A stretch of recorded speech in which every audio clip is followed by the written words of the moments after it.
I was just interviewing this guy from some other podcast, and I'm not going to publish his episode at all. And there's a few reasons why.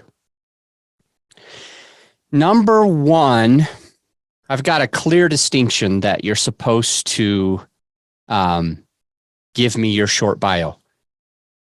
When people that come on my show don't do it the way it says, place your bio here, even though you've emailed a bio, because I like it to be right in the calendar. I don't want to follow links or anything.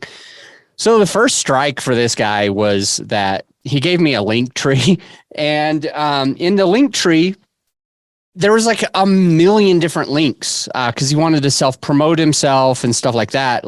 So there's all these links, and it's not like some, promotion is fine. I'm good with that. But just real quick for you listening, if you tell somebody to do 100 things, they're probably not going to do a single damn thing that you want them to do.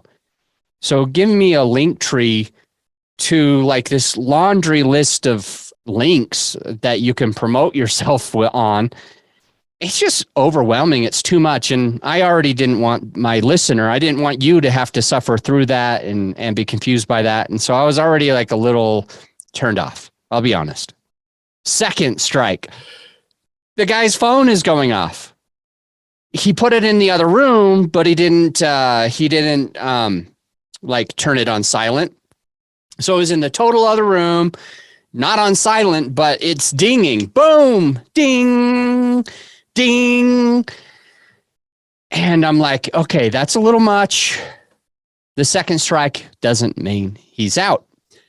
And then he's like saying that he has like the number one podcast in his space, but he's only got 15 ratings and reviews. Like only 15 people have ever said anything positive or negative about his podcast. So he's like, oh, I'm the highest rated.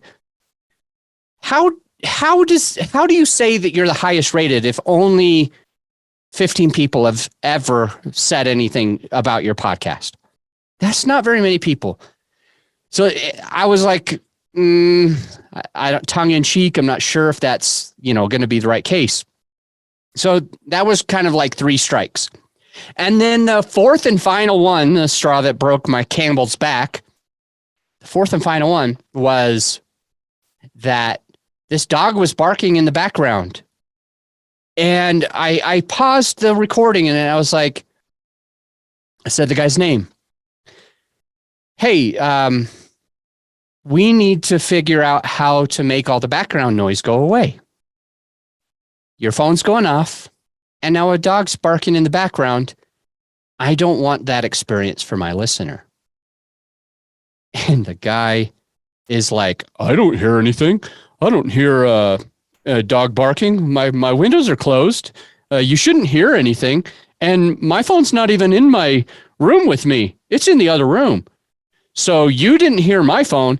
And I'm like, you mother effer, right? I was so mad by this time.